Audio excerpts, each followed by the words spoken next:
It's time to get organized with Dr. Kraig and Citizen Action. Working for democracy and taking on economic, racial, and environmental issues across Wisconsin and around the United States. Here's Earl Ingram with Dr. Robert Kraig. All right, welcome back to the Earl Ingram Show. It's Wednesday. That means Wednesdays with none other than Dr. Robert Kraig, Executive Director of Citizen Action. It's the Scunny Summer Statewide Giveaway, where you'll have the chance to win some great prizes. One person every hour will win a Wisconsin Dells prize pack. One person every day will win a pair of Milwaukee Brewer tickets, and two grand prize winners will have their choice of a Door County escape, a Lake Geneva getaway, or secluded cabin with a pontoon boat.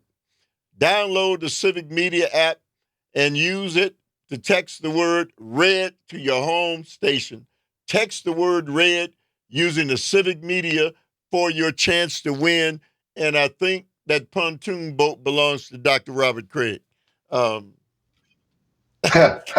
Sounds good. Let me go to these phone lines quickly, Dr. Kraig. Before you came on, I was talking about why our government, Dr. Kraig, is allowing these threats to be made by citizens. I was talking about the fact that tomorrow is the 80th anniversary of D-Day, and all these people, you know, who lost their lives for democracy, supposedly.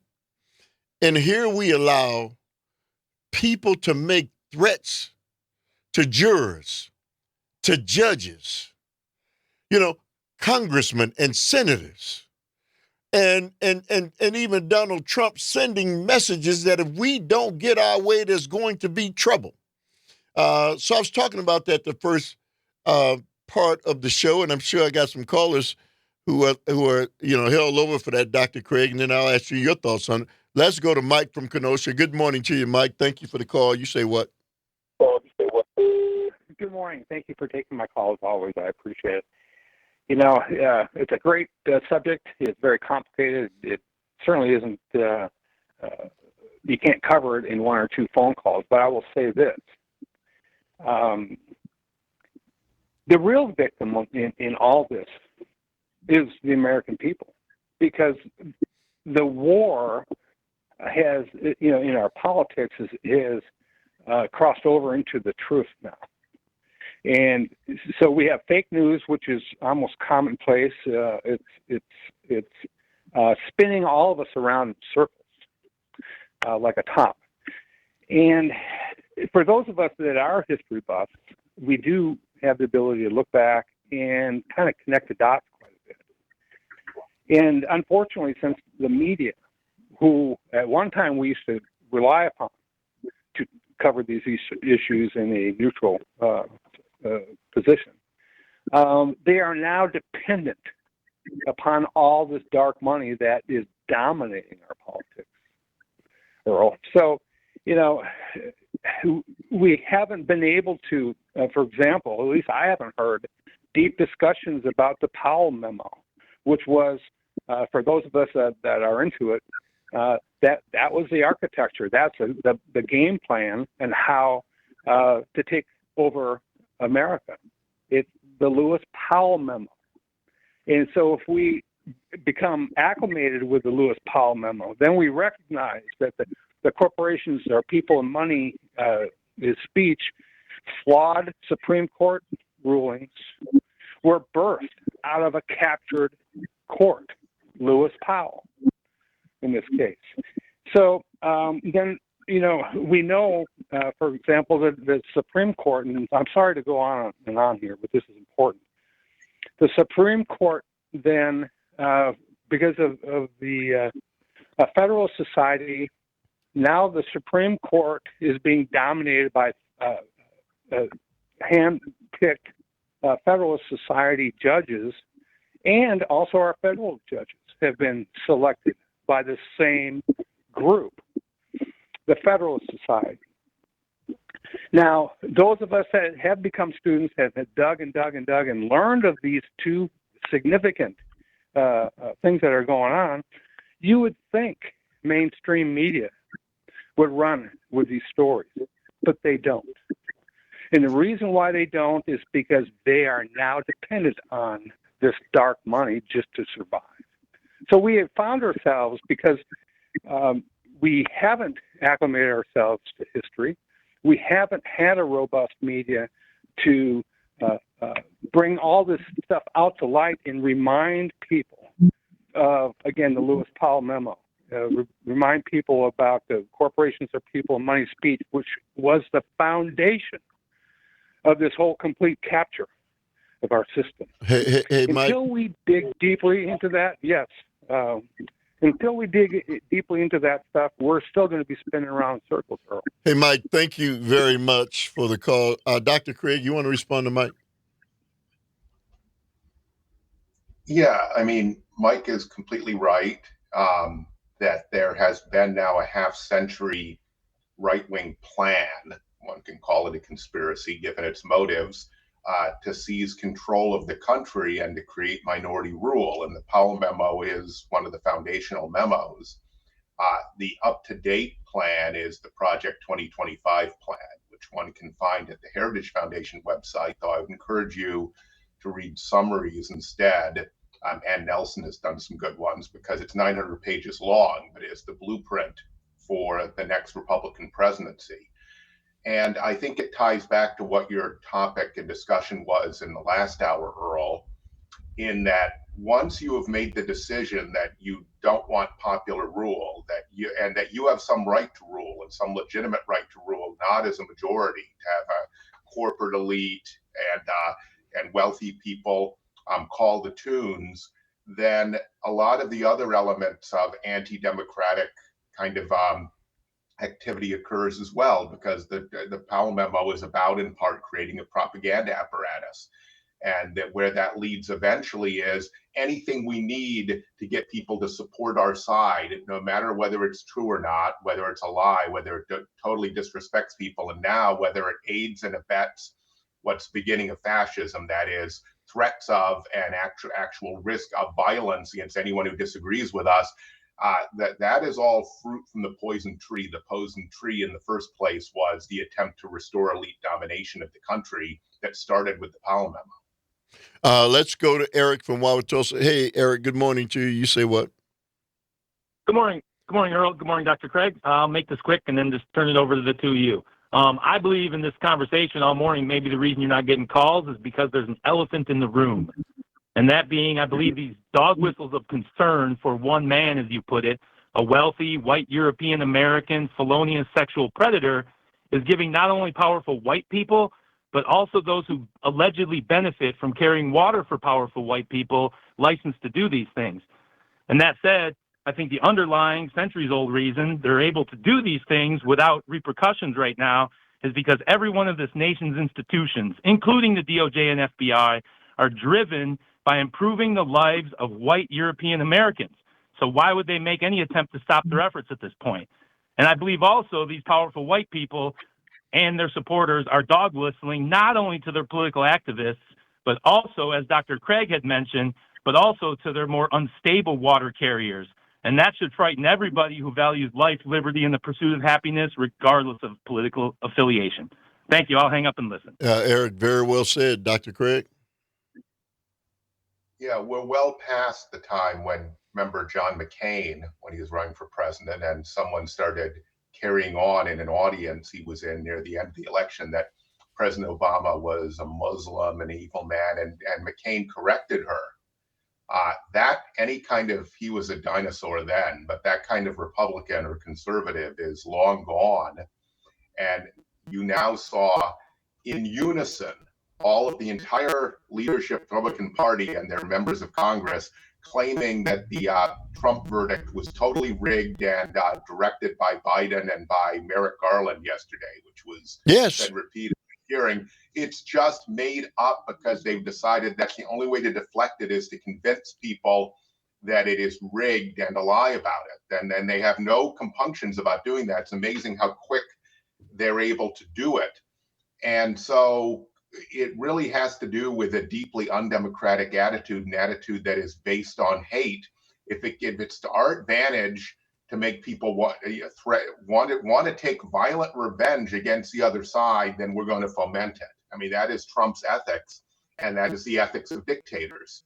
What we need to understand is that people have been through very advanced propaganda, modern advertising and public relations techniques, and repetition over and over again. There are a whole lot of folks who've been convinced that this is the case, right? Who have been sold a bill of goods. We need not to make them the enemy, but we need them to see that the wool is pulled over their eyes. And that's what happens when people become parts of cults. Deprogramming, when it eventually works, people start to see that they're being duped, and no one likes to be duped.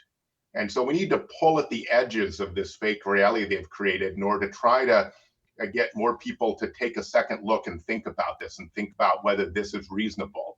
Whether a Biden Justice Department that kept a Trump-era prosecutor to prosecute his own son, and is prosecuting a Democratic member of Congress, of the House of Representatives, and one of the Senate, Bob Menendez, is a completely politicized Department of Justice, as they were claiming to Merrick Garland yesterday. And whether that would have happened with Donald Trump, who it is well documented was ordering the Attorney General that do things on his behalf, and fired Jeff Sessions for that reason. And Bill Barr would do his bidding until the final seal. Then Bill Barr wouldn't. But you need to pull at the edges of this reality. It is a little bit like Matrix, where people need to suddenly see that begin to see, is this really real? What I think is real? You know, Dr. Kraig, in today's Associated Press, this is another one of these things. The Kansas Supreme Court has ruled that voting is not a fundamental right. I mean, Dr. Kraig, it's just, I guess they just continue to push these kinds of things just to see how much they can get away with. And yet the Kansas Supreme Court was able to say this and get away with it. 844-967-2789. I'm interested, Dr. Kraig, in your response. I know you got a great one. It's Wednesday. That means Wednesdays with the one and only Dr. Robert Kraig of Citizen Action and you. 844-967-2789 is the number.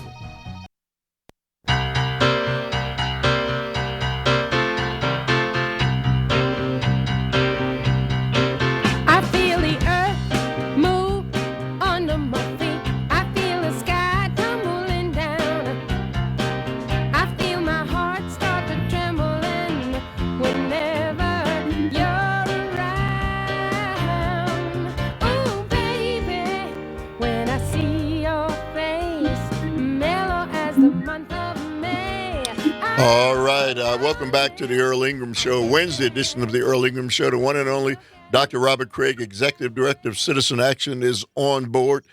Before we took this short hiatus, the Kansas Supreme Court has ruled that voting is not a fundamental right. What's next for voters? Dr. Kraig, you talked about the Matrix. What's happening? And you could do the Handmaid's Tale here, because, I mean, it is like this other Earth, right? Except this other Earth is taking over, right? Trying to grab all power. But yeah, it's according to the dissenting justices, and this is the Kansas Supreme Court. I doubt any of them are flaming liberals, so to speak. The three dissenters are saying that this is long precedent, that there's a fundamental right to vote, stare decisis. Of course, right-wing judges don't believe in that unless it's something that reinforces what they want to do. But I mean, this is logical. This indicates the threat to democracy. I mean, they're saying the quiet part out loud more and more, right? And we also have had bizarre rulings like the Alabama Supreme Court ruling on in vitro fertilization. and a number of others on birth control pills and everything else, that these folks really believe this, number one. And number two, they believe that they have a right to impose this on everyone else. And of course, what this relates to is questions about overburdensome regulations for voting, right? And they want fewer people to vote because that helps them gain power. So therefore, they have judges that usually they're a little better, Earl, I think, at trying to find a way to justify them without denying them a fundamental right to vote. But it's hard to fathom. Of course, they probably think there's a fundamental right to a semi-automatic machine gun, right, or a fully automatic one for that matter, or a tank. So the problem is our problem is they're delegitimizing our basic institutions. And the problem for us in that is that means people disregard them even when they are being above board, right? Even when it is clear that Merrick Garland, the Attorney General, had nothing to do with the New York District Attorney prosecuting Donald Trump, right, on forged business documents and doing that in order to enable an election crime, in order to win the 2016 election. It had nothing to do with it. It doesn't matter. People just don't believe anything in anybody. And that actually helps them. In fact, there's polling that says that people are very low trust. They don't trust government, the society, their fellow citizens, that they have moved massively to Donald Trump over the last 4 years. They're the only group of voters that's moved in a very large way. The rest are all pretty flat. And so that's scary in a way. When they do this crazy stuff, they actually help their own candidate. There's a perverse logic to this, because anyone wants to constructively do anything in our democracy depends upon people seeing some legitimacy, some basic, reason to believe in and work with our basic institutions like our legislative, executive, and judicial branches at the local, state, national level. And they're just putting a blowtorch to our whole constitutional order, Earl, is the way I would summarize it. Dr. Kraig, well, let me do this. Let me bring Karina in. 844-967-2789 is the number. It's Dr. Robert Kraig, Executive Director of Citizen Action. Karina, you say what? Well, good morning, Earl. Good morning. Well, you see, I think this is what happens when Supreme Court allows things to go down a line to the state with abortion law, and now a state is drunk on their all of a sudden ability to decide for the whole state what they want to do. So it depends on you allowing that when the power is not centralized, you allow each state to do whatever comes to their mind. And that what happened, Supreme Court, and adjusted to his mentality and to that chaotic movement that everything should go down the state. And this is my opinion on that, because it shouldn't be ever allowed even to happen. You're not deciding the voting or abortion or anything like this for one individual or one state. You're trying to push that notion on everybody. And that's wrong. Hey, Karina, well said. Dr. Kraig, you want to respond to Karina? Yeah, I think it's all connected, as she said, and therefore we have to take it on at its root. And the root is not all the followers, because once you say that, right, once you say maybe in the 1920s and 30s, the Italian people or the German people are irredeemable, then there's no way forward. But we're a social animal, and people follow leaders and they tend to side with their group. And that's why it's called negative partisanship, but that's too technical a word for it. What it is they've created a strong group identity where people think that my people are this side and therefore believe what their side says, just as you would believe the United States over the Soviet Union during the Cold War, just for example, right, without parsing the facts or independently investigating them. And so we have to cut through that. That means that more folks need to start seeing that they're being lied to by their own leaders and their leaders are illegitimate. And that's the risk. The current Republican Party risks delegitimizing itself if more people can start to see this. And there's that small group of Republicans that have refused to go along. Lynn Cheney, Adam Kinzinger, and Joe Scarborough. Right. So there's a small number, and there's some percentage of voters that are on the fence that way, that the supposed some portion of the Nikki Haley voters. But we just need to start to unravel this. And it's too late once Donald Trump has started punishing all his enemies and has completely weaponized the Department of Justice, because they're charged about weaponizing the Department of Justice. Biden's done the opposite to his detriment. They're going to weaponize it, and that's going to be a threat we haven't seen before in this country. What the FBI did under Herbert Hoover is going to be minor compared to what a president could do with a Justice Department that is focused on all his enemies, and an IRS for that matter, because a lot of his enemies can be vanquished just by going after their tax filings. All right, 844-967-2789 is the number. Hang on. Dr. Robert Kraig of Citizen Action is on the line, and you on the Earl Ingram Show.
All right, welcome back to the Earl Ingram Show. As always, you can join us at 844-967-2789. That's 844-967-2789.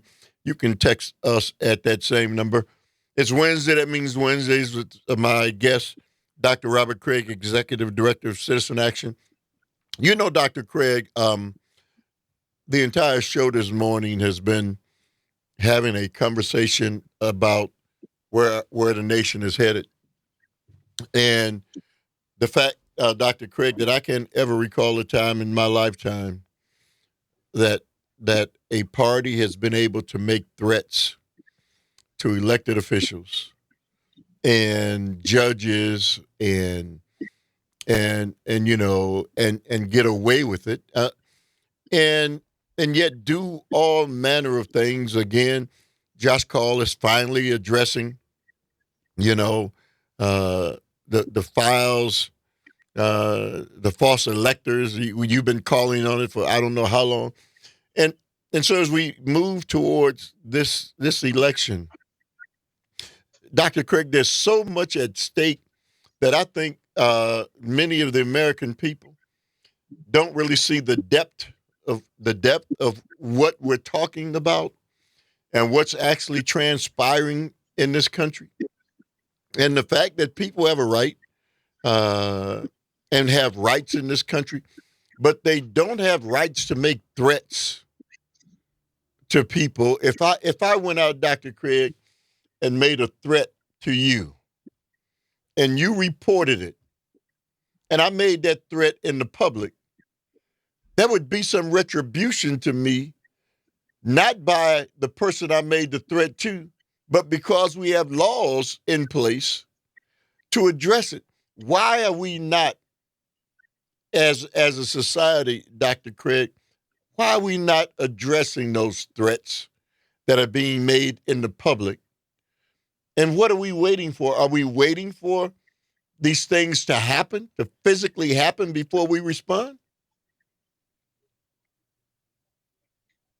The challenge, I think you're totally right, Earl. The whole point of having a well-structured republic was to replace, the rule of beasts, right?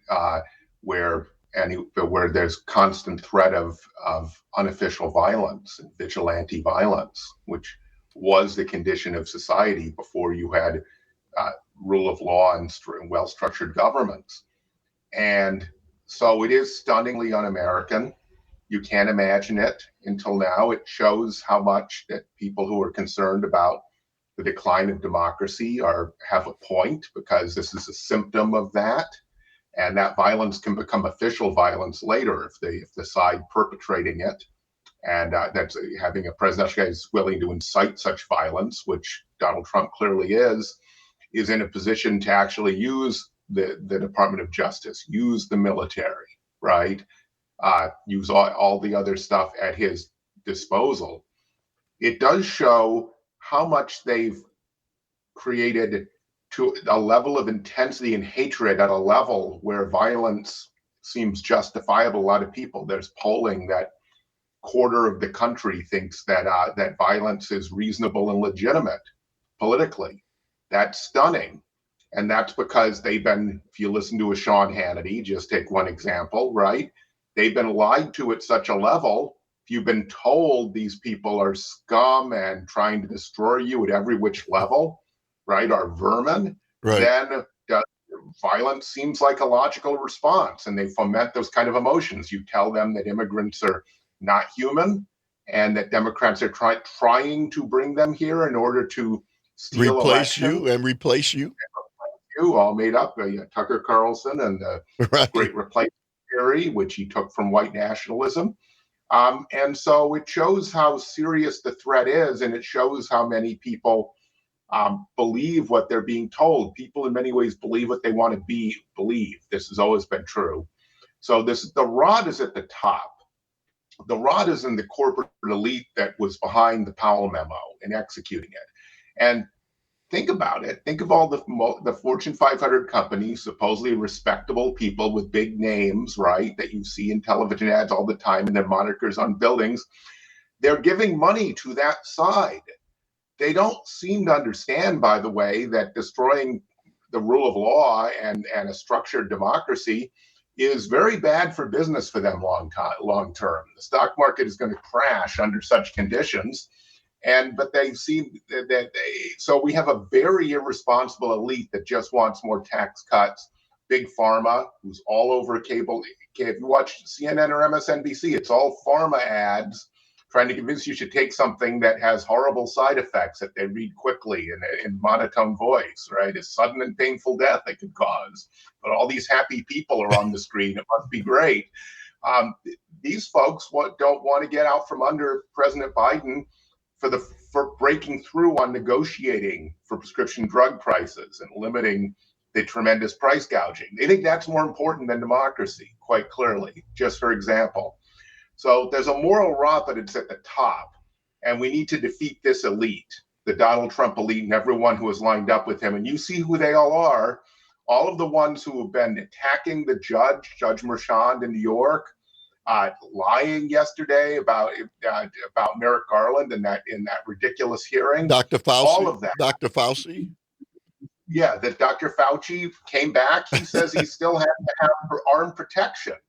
Yeah, That's it's not scary. funny. It's not funny. A hero who has saved millions of lives, starting with the AIDS crisis and through his whole illustrious career and what he did during the pandemic, which saved a lot of lives. He can't live a normal life. The man's in his 80s and he's under physical threat. It's disgusting. You know, Dr. Kraig, I would say to you that Joe Biden is kind of made some U-turns on Gaza and on the border. And is it too late?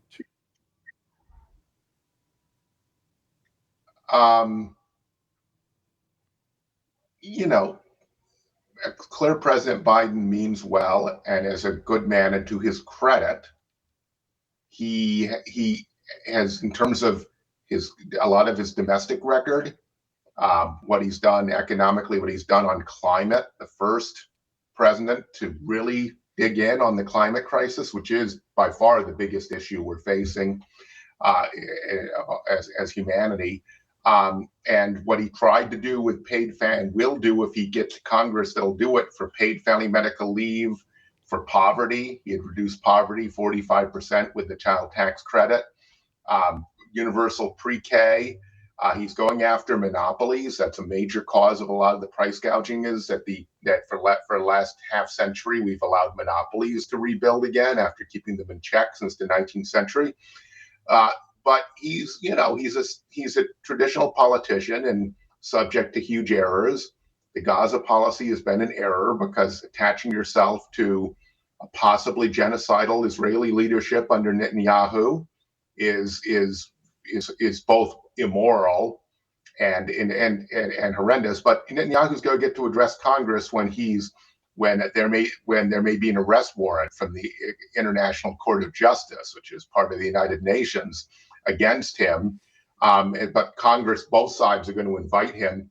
President Biden, there's hope here that he seems to have gone beyond what Israel actually agreed to Friday and put out a bold peace move that puts the Israelis on the spot if Hamas will accept the deal. So he seems to have been, there's at least, I'm hopeful that maybe he's finally standing up to Netanyahu and will land it. On the border, it's a horrendous mistake to go to more border security, and it probably will be struck down in court. But you understand that he's trying to control a political situation and a situation that's not controlled at the border because we've so underinvested in what you need to do to have a serious asylum process, just like having enough judges so you can actually have everyone's cases heard in a prompt fashion, not taking years, which of course is a right under international law. And international law we helped create after World War II, right? And the UN Charter and the Geneva Accords. So he's an imperfect politician, as any president's going to be, frankly, because they have so many different interests. But the difference between, even if you take the worst case of Biden, what you're most angry with him about, under a Biden administration, it's still a functioning democracy that you can influence and change. The other terrain is someone who will care nothing about any protests, will just label anyone who disagrees with him as an enemy, and clearly is committed, and it's in the Project 2025 plan, to shut down the basic elements of democracy. And he will make sure that there's runaway climate change, because his policy is to move back in a big way to a 1950s style fossil fuel economy. Let's go to Brendan from New Jersey. Good morning to you, Brendan. Thank you very much for the call. You say what? Just wanted to comment on one thing you said, Earl, just a second ago. It's never too late. President Biden has been thrown an incredible amount of hurdles that he's had to get over. We have to remember that too many people on the other side, not all of the people on the other side, between Q and between Trump, are basically in a cultish type of situation. So no matter what anybody says from the other side, there's resistance and a wall, and the ears aren't open. But to add to what Robert has said is that we also have to remember that people are voting for women's rights to vote.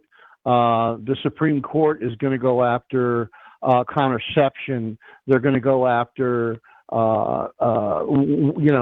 anything that a woman has. Heritage Foundation is determined almost in a fashion to go to one color, one religion kind of country, which will never happen. We know that, but they're going to push it. But it's never too late. He has to do whatever he can. And the most important part, and I'll wrap up with this, is how he goes at him in the last 4 months on television, that he uses a well-calculated approach not to constantly bombard people with what a terrible person Trump is, but to not only relate everything to Trump, but relate everything to the Heritage Foundation, Project 2025, and this is what we see coming. Is that what you want to vote for? And that's all I want to say. Hey, Brendan, I think it's very well said. Dr. Kraig, you want to respond? Obviously, and then Brendan is pointing to this, the next 4 months are pretty damn important. I would say that he also needs to provide a more compelling positive vision about what he'll do in the second term, because people need some hope. And it needs to be much clearer about the main benefits he'll provide, because people have been lied to and don't understand the economy. They think that President Biden could do really much more on inflation than he's done and is responsible for it. And somehow Trump understands the first thing about the economy, which is an absurd proposition. One thing that they actually should lean into, Brendan's right, women's choice is a dynamite political issue and a serious constitutional issue about healthcare costs, job control, and no one believes President Biden wants to repeal the Affordable Care Act or do anything but hand over more control to corporate healthcare. All right, 844-967-2789. You're tuned into the Earl Ingram Show. Dr. Robert Kraig of Citizen Action. You still got a few more minutes to get in.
All right, welcome back to the Earl Ingram Show. As always, you can join us at 844-967-2789. You know, I think Carly Simon wrote this song for Donald Trump. Yeah, I think it was originally Richard Gere. Oh, yeah, it was Richard Gere. It was Richard Gere, but it certainly would have fit Donald Trump. It's Wednesday. I mean, it's Wednesdays with... Supporting Donald Trump is like dating Richard Gere. So, Dr. Kraig, how are things going, man? This thing is moving so swiftly, and as you move around the country and Citizen Action, what do you see? I think there's beginning to be Hope. a unification. Can you hear me? Yeah, go ahead.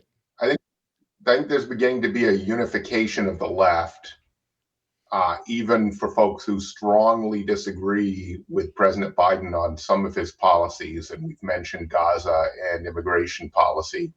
And in fairness, he wants comprehensive immigration reform. He just can't get out of this Congress. It's just that doing the stopgap, militarize the border and get tough on innocent refugees, that's not the solution. But he does support that. On Gaza, he has been far too close to a murderous Israeli leadership, unfortunately, that was wrong grievously. Israel was wronged on October 7th, but as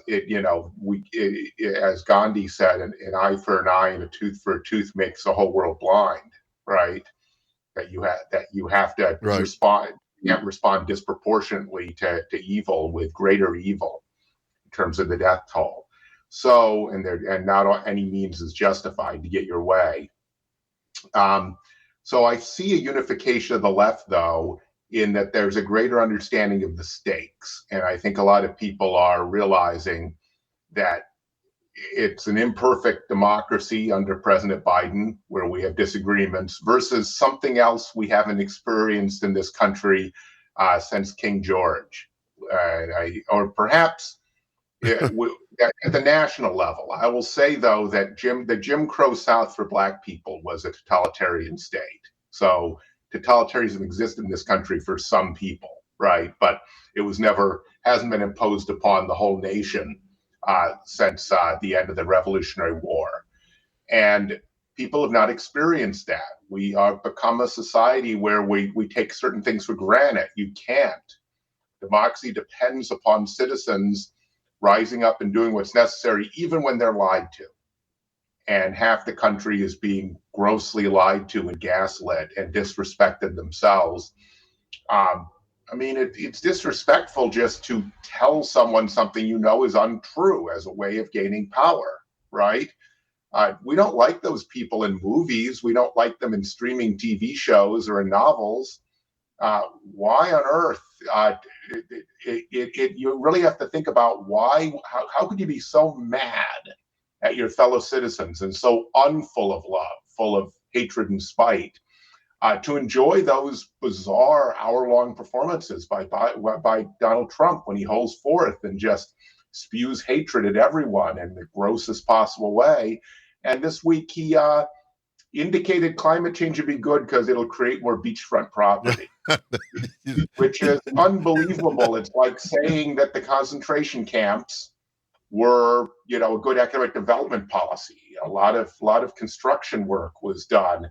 The reason I say that is because it will have genocidal consequences. So anyone wants to come at me on comparing anything to the Holocaust, climate change, runaway climate change is a Holocaust that is highly unequal. It's going to disproportionately affect Black and the carbon in the atmosphere. So Dr. Kraig, is it possible that the Democrats hang on to the Senate and possibly, if they can win the Congress, let's say even if Biden loses, how critically important is it that they hold the Senate, and is it possible that they can regain the Congress? Well, it's possible for Trump to win when not winning the popular vote. He's already done it once. And George W. Bush did it in 2000. So it had been a while before that, the Gilded Age, you'd have any of that ridiculousness around the Electoral College. And so, frankly, yes, it is possible. It's harder the closer it is. And it depends where the seats are. A lot of the seats are in places like New York and California, where you could have a blue wave and it won't affect the outcome. It won't affect much in terms of the national presidential outcome. It's tough in the Senate. The Senate cycle is lined up against us. Have to win that Tester seat in Montana. So Tester may be a politician up to it, the perfect Montanan Democrat to swim against the tide. But it'll be tough. We're going to lose West Virginia no matter what it appears, even if Joe Manchin now runs as an independent. Now he's declared himself one. Obviously, Tammy Baldwin looks like she's doing well, but that needs to continue. It doesn't seem like Hovde is a very appealing candidate, how much money is spent on his behalf or how much Trump says on his behalf. But for Biden, it's critical if he's reelected that there be a Democratic Congress, or you'll have the current gridlock you have now. And the problem for presidents is, and this is what's happening to Biden, he is being blamed for this being one of the most unproductive Congresses in American history because of the Republican House. But people are saying, well, Biden hasn't done enough.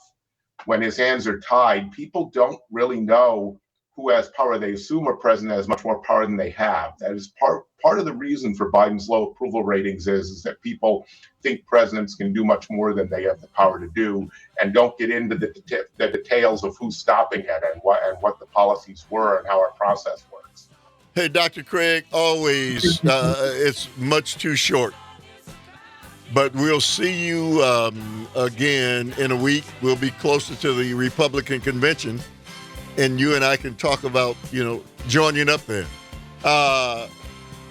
Anyway, up next, Jane Madnair on air, and Greg Bach is not going to be with her. I think Brian Kelly is going to be joining her. So thank everybody who made the show go. I'll see you guys on tomorrow.